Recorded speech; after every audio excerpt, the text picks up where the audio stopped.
Hermanos y amigos, que la paz de Dios sea con cada uno de ustedes. Vea. El mensaje de hoy se titula Isaías 53. Entonces ahí es donde se encuentra el estudio. Isaías 53, ve, ahí es donde se encuentra una de las profecías más importantes que profetiza el Evangelio de Jesús. Isaías 53. Entonces ustedes pueden ir en sus Biblias, vamos a ver Isaías 53. Y es un hermoso versículo, capítulo que encierra mucho de lo que es realmente, pues, es el Evangelio de Jesús en el Antiguo Testamento. Pues Isaías 53:1 dice así: ¿Quién ha creído a nuestro anuncio? ¿Y sobre quién se ha manifestado el brazo de Jehová? Entonces es interesante de ver cómo este capítulo, que profetiza acerca del Mesías y lo que él iba a hacer, ¿verdad?, para salvar a su pueblo de sus pecados, comienza con una exhortación para el incrédulo.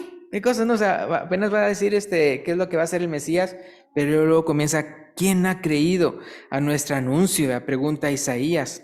Ahora bien, si usted va por ahí preguntándole a las personas, ¿no?, ya sea a sus conocidos o a la calle, extraños, si usted le pregunta a las personas si creen en Dios, bueno, tal vez habrá algunos que lleguen a decir no, pero la mayoría dirá que sí, o sea, la mayoría dirá que sí cree en Dios.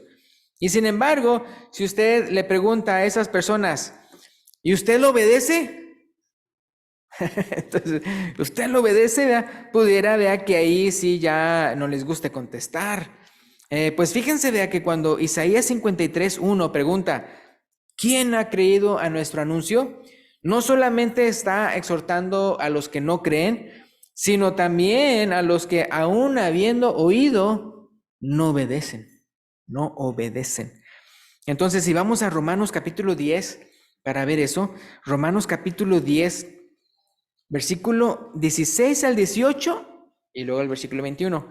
Romanos capítulo 10, versículo 16 al 18 y luego me brinco al versículo 21. Fíjense cómo dice ahí, Romanos 10, 16 al 18, dice: mas no todos, ¿qué? No todos obedecieron al Evangelio. Pues Isaías dice, hablando de Isaías 53, Señor, ¿quién ha creído a nuestro anuncio? Versículo 17, así que la fe es por el oír, y el oír por la palabra de Dios. Versículo 18, pero digo, ¿no han oído? Antes bien, por toda la tierra ha salido la voz de ellos, y hasta los fines de la tierra sus palabras. Y entonces el versículo 21, ¿qué dice? Pero acerca de Israel dice: todo el día extendí mis manos a un pueblo rebelde y contradictor, ¿verdad? Entonces, vea, cuando leamos lo que dice Isaías 53, no solo oigamos lo que dice, no solo creamos lo que dice, sino obedezcamos, vea, también, vea, obedezcamos también. Entonces es interesante, vea, cómo Romanos lo menciona no más en cuanto a creer, sino de obedecer, ¿verdad? Entonces, Isaías 53:2, si tienen ahí el libro de Isaías, entonces acuérdense, siempre tengan ahí un apartado en Isaías 53, porque a veces iré a otros versículos. Entonces, Isaías 53:2 describe al Mesías. Dice el versículo 2: subirá cual renuevo delante de él, y como raíz de tierra seca, no hay parecer en él, ni hermosura. Le veremos más inatractivo para que le deseemos.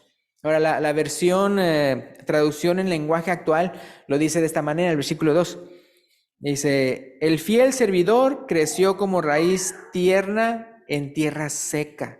No había en él belleza ni majestad alguna. Su aspecto no era atractivo ni deseable. Entonces, cuando Jesús envió a sus discípulos de dos en dos, ¿se acuerdan cuando él envió de dos en dos a predicar?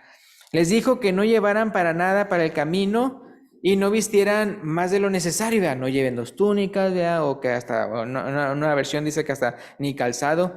Dice, entonces el centro de atención debía ser el mensaje de salvación, ¿verdad? Entonces, a la hora de andar predicando, que uno no sea el que se vea bien bonito y todo eso, sino más bien que la palabra de Dios, el mensaje de salvación, el evangelio, ese sea lo valioso. O por ejemplo, en 2 Corintios 4:7, en 2 Corintios 4:7, el apóstol Pablo lo dice de esta manera. 2 Corintios 4:7 dice, pero tenemos este tesoro, o sea, el mensaje de salvación, en vasos de barro, para que la excelencia, dice, la excelencia del poder sea de Dios y no de nosotros, ¿verdad? Ahora, regresando a Isaías 53, ahora el versículo 3 dice acerca del Mesías, Isaías 53:3. Dice, despreciado y desechado entre los hombres, varón de dolores, experimentado en quebranto, y como que escondimos de él el rostro, fue menospreciado y no lo estimamos. ¿Para cuántos de ustedes les gustaría sentirse así? Simplemente vean las primeras dos descripciones y las últimas dos. Desechado y despreciado. ¿A cuánto les gustaría de ustedes decir eso?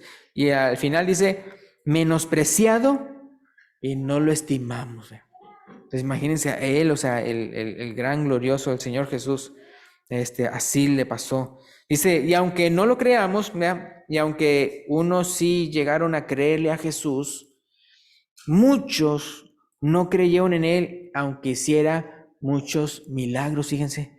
Si vamos ahí a Juan capítulo 12, menciona eso. Juan 12, 37 y 38. Porque uno pensaría, bueno, ahí está el atractivo. Bueno, no, acuérdense que el Mesías, para mostrar que era el Mesías, tenía que hacer los milagros. Pero es interesante que aún haciendo todos esos milagros había quienes no creían. Juan 12, 37 y 38. Dice, pero a pesar de que había hecho tantas señales delante de ellos, no creían en él. Imagínense. Para que se cumpliese la palabra del profeta Isaías, que dijo, Señor, ¿quién ha creído a nuestro anuncio? ¿Y a quién se ha revelado el brazo del Señor? Y hablando de milagros, ¿qué dice Mateo 8, 16 y 17? Mateo 8, 16 y 17. Dice, y cuando llegó la noche, trajeron a él, o sea, a Jesús, a muchos endemoniados, y con la palabra echó fuera a los demonios y sanó a todos los enfermos, para que se cumpliese lo dicho por el profeta cuando dijo, él mismo tomó nuestras enfermedades y llevó nuestras dolencias, citando lo que dice la primera parte de Isaías 53:4. Entonces vamos para allá. Isaías 53:4. Entonces uno puede ver cómo cuando dice eso de ciertamente llevó nuestras enfermedades, sufrió nuestros dolores, Mateo dice de que es para que se cumpliera, es de que él hacía muchos milagros y señales y sanaba a todos. Entonces Isaías 53:4 dice, ciertamente llevó él nuestras enfermedades y sufrió nuestros dolores. Y continuando con el versículo dice, y nosotros le tuvimos por azotado, por herido de Dios y abatido. Y luego el versículo 5. Mas el herido fue por nuestras rebeliones, molido por nuestros pecados. El castigo de nuestra paz fue sobre él, es decir, para que hubiera paz entre nosotros y Dios, él fue castigado. Y por su llaga fuimos nosotros curados, ¿verdad? Ahora, y ya aquí no está hablando ya de milagros físicos, sino del milagro de la salvación. El perdón a través de su muerte en la cruz, como lo interpreta el apóstol Pedro en 1 de Pedro capítulo 2 versículo 24. Entonces la primera parte lo menciona de que físicamente era cuando Jesús estaba sanando a las personas, pero esta segunda parte, me refiero aquí de Isaías 53, la segunda parte del versículo 4 y versículo 5, Pedro lo menciona hablando que está hablando de nuestros pecados. 1 de Pedro 2:24 dice, quien llevó él mismo nuestros pecados en su cuerpo sobre el madero, para que nosotros, estando muertos a los pecados, vivamos a la justicia. Y, volviendo otra vez a citar a Isaías, dice, y por cuya herida fuisteis sanados, ¿verdad? Entonces, volviendo a Isaías 53:6, Isaías 53, 6 dice, todos nosotros nos descarriamos como ovejas, todos nosotros. Cada cual se apartó de su camino, mas Jehová cargó en él, o sea, en el Mesías, en Jesús, el pecado de todos nosotros. Y 1 Pedro capítulo 2, versículo 25 dice lo siguiente. 1 Pedro 2, 25, o sea, el versículo despuesito del 24 que ya leímos. 1 Pedro 2, 25 dice, porque vosotros erais como ovejas descarriadas. Está citando ahí también otra vez Isaías. Pero ahora dice, habéis vuelto al pastor y obispo de vuestras almas. ¿Que viene siendo quién? A Jesús nuestro Señor, ¿verdad? Ahora, volviendo otra vez a Isaías 53, versículos 7 al 9. Isaías 53, versículos 7 al 9. Otra vez hablando del sufrimiento de él. Fíjense lo que dice aquí. Angustiado él y afligido, no abrió su boca. Como cordero fue llevado al matadero, y como oveja delante de sus trasquiladores enmudeció y no abrió su boca. Hermanos, ¿cuántos de nosotros nos aguantamos que nos hagan injusticias? ¿Cuántos? No, o sea, no nos... Él dice, no abrió su boca. Todas las injusticias que le pasó y él sin pecado, imagínense. Y todo lo que le pasó a él por nosotros. Continuando ahí, Isaías 53, 8. Por cárcel y por juicio fue quitado. Y su generación, ¿quién la contará? Porque fue cortado de la tierra de los vivientes. Y por la rebelión de mi pueblo fue herido. Y versículo 9. Y se dispuso con los impíos su sepultura, mas con los ricos fue en su muerte, aunque nunca hizo maldad, ni hubo engaño en su boca.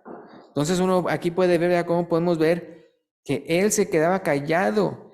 Y fíjense que el inicio de ese martirio que sufrió Jesús por nosotros antes de que lo azotaran y lo crucificaran, se encuentra en Marcos 14. Vamos a leer ese pedacito donde se menciona que él como estaba callado.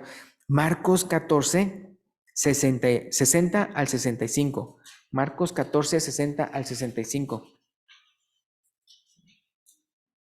Dice así, entonces el sumo sacerdote, levantándose en medio, preguntó a Jesús diciendo, ¿no respondes nada? Porque nada más lo estaban acusando y acusando de cosas. ¿Qué testifican estos contra ti? Versículo 61, ¿qué dice? Mas él callaba y nada respondía. Y el sumo sacerdote le volvió a preguntar y le dijo, ¿eres tú el Cristo, el Hijo del bendito? Y Jesús le dijo, ¿qué le dijo? Yo soy, yo soy. Y veréis al Hijo del Hombre sentado a la diestra del poder de Dios y viniendo en las nubes del cielo. Ya refiriéndose a la segunda venida. Ese que estaban enjuiciando y todo, que para ellos era como cualquier otra persona, no sabían que el sumo sacerdote a quien le estaba preguntando eso era el que lo iba a suceder. O sea, el sumo sacerdote, ¿verdad? Que era Jesucristo, ¿verdad? Acuérdense que Jesús es ahora nuestro sumo sacerdote según el orden de Melquisedec, ¿verdad? Entonces, qué cosa, o sea, él ciego, ¿verdad? No sabiendo, ¿verdad? Con quién está hablando.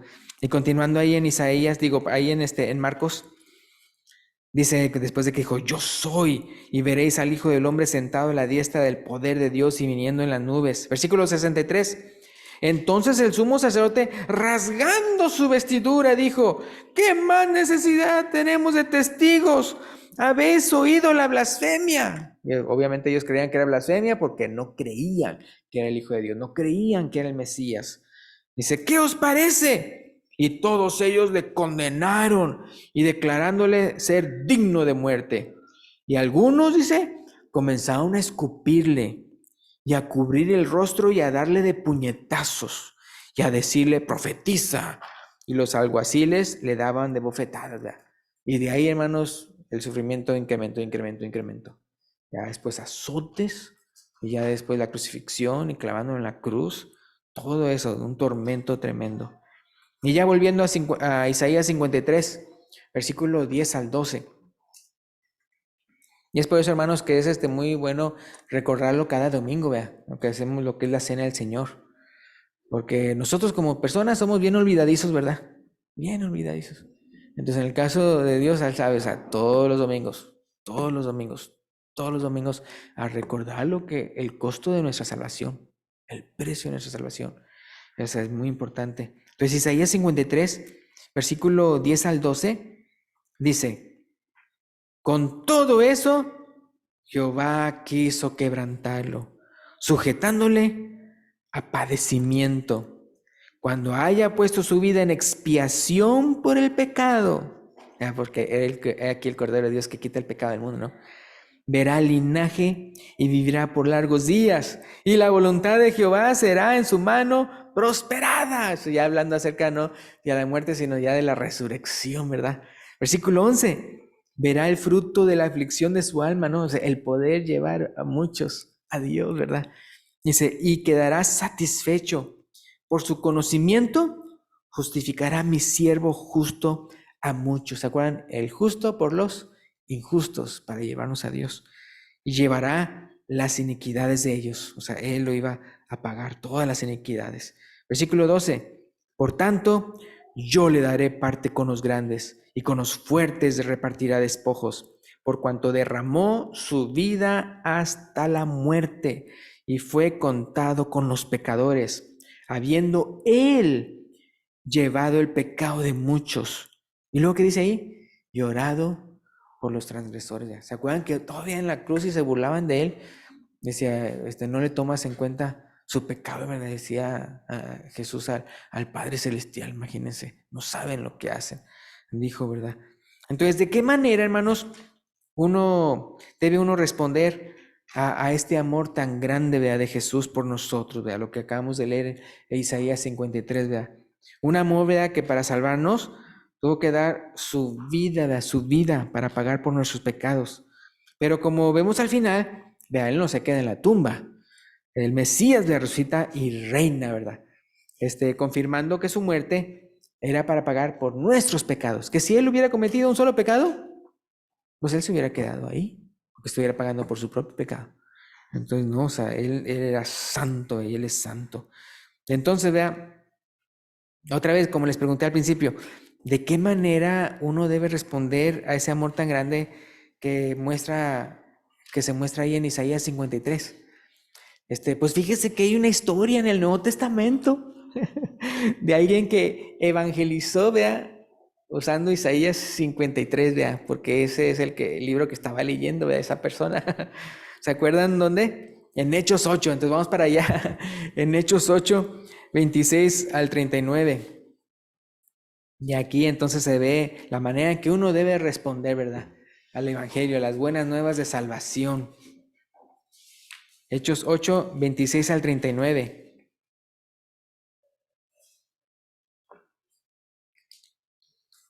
Que dice, un ángel del Señor habló a Felipe, diciendo, levántate y ve hacia el sur por el camino que desciende de Jerusalén a Gaza, el cual es desierto. Qué cosa, ¿no? Como el día de hoy hablamos, se escuchan en las noticias eso de Jerusalén y Gaza, ¿se acuerdan? Entonces ahí ya más o menos, si es que han visto en las noticias dónde está todo eso, dice el cual es desierto, versículo 27. Entonces él se levantó y fue. Y sucedió que un etíope, eunuco, funcionario de Candace, reina de los etíopes, el cual estaba sobre todos sus tesoros y había venido a Jerusalén para adorar, volvía sentado en su carro y leyendo al profeta Isaías. Y el Espíritu dijo a Felipe, acércate y júntate a ese carro. Acudiendo Felipe, le oyó que leía al profeta Isaías. Y dijo, ¿pero entiendes lo que lees? Él dijo, ¿y cómo podré si alguno no me enseñare? Y rogó a Felipe que subiese y se sentara con él. Entonces fíjense, versículos 32 y 33. El pasaje de la escritura que leía era este. Entonces está en Isaías 53. Dice, como oveja a la muerte fue llevado y como cordero mudo delante del que lo trasquila. Así no abrió su boca. En su humillación no se le hizo justicia, mas su generación, ¿quién la contará? Porque fue quitada de la tierra su vida. 34. Respondiendo el eunuco, dijo a Felipe: te ruego que me digas de quién dice el profeta esto, ¿de sí mismo o de algún otro? Entonces Felipe, abriendo su boca y comenzando desde esta escritura, ¿qué dice ahí? Le anunció el evangelio de Jesús. Dice el versículo 36, y yendo por el camino, llegaron a cierta agua, y dijo el eunuco: aquí hay agua, ¿qué impide que yo sea bautizado? Para uno siempre se pregunta, ¿por qué habrá dicho así, verdad? ¿Qué impide que yo sea bautizado? Tal vez porque él pensaba, pues tal vez porque no soy blanquito como este judío, ay, sí. O porque diría, no, pues yo soy eunuco, tal vez los eunucos no pueden, ¿verdad? O tal vez porque pues soy siervo de la reina de Candace, ¿verdad? O algo, ¿verdad? ¿Qué impide, verdad? Que yo sea bautizado. Versículo 37, Felipe dijo: si crees de todo corazón, bien puedes. Y respondiendo dijo: creo que Jesucristo es el Hijo de Dios. Es por eso que mencionamos cómo realmente, o sea, el bautismo es para el que cree en el Evangelio. O sea, no se bautiza una persona que no ha creído, se bautiza una persona que todavía ni siquiera entiende el Evangelio, no se bautiza una persona que no tiene ganas ni siquiera de arrepentirse, no, sino que es para el creyente arrepentido, es el bautismo. Le dijo, si crees de todo corazón, bien puedes. Y respondiendo dijo: creo que Jesucristo es el Hijo de Dios. Y mandó parar el carro, y descendieron ambos al agua, Felipe y el eunuco, y le bautizó. Dice: cuando subieron el agua, el Espíritu del Señor arrebató a Felipe, y el eunuco no le vio más, y siguió gozoso su camino. Pero Felipe se encontró en Azoto, y pasando, anunciaba el Evangelio en todas las ciudades, hasta que llegó a Cesarea. Entonces aquí con eso terminamos. Entonces, ¿se acuerdan cómo al principio que está la exhortación en Isaías 53? ¿Quién ha creído a nuestro anuncio? Y Romanos lo menciona, no nada más se trata de creer, sino que de obedecer, ¿verdad? Porque cuántas veces tal vez no sí hemos escuchado el Evangelio, pero no hemos obedecido. Entonces la exhortación, ¿verdad?, del día de hoy es eso, que creamos, ¿verdad?, en el Evangelio, ¿verdad?, que creamos, y lo que dice Isaías 53, hermanos, para nosotros muy fácil en el sentido de que es gratis para nosotros. También Romanos dice, ¿verdad?, que es gratuitamente para nosotros. Pero a él le costó toda su vida, le costó el sufrir. Y entonces todo eso que le pasó a él era lo que nosotros, nuestros pecados, merecían, ¿verdad? Entonces él está haciendo, ¿verdad?, ese cambio, ese trueque con nosotros, ¿verdad?, ese pacto. O sea, yo muero por ti si tú vives por mí, ¿verdad? Muy importante. Entonces el día de hoy, ¿verdad?, si hay alguien, ¿verdad?, que quiere, no nada más cree que Jesucristo es el Hijo de Dios, sino que lo quiere confesar y quiere bautizarse, quiere cambiar su vida para dedicársela al Señor, puede entonces pasar al bautismo, ¿verdad?, y ser bautizado el día de hoy. Pues gracias, pues Dios los bendiga. Entonces otra vez, si hay una persona aquí que ha decidido eso, lo puede manifestar, ¿verdad?, cuando entonces el hermano tenga el canto de invitación. Gracias, Dios lo bendiga.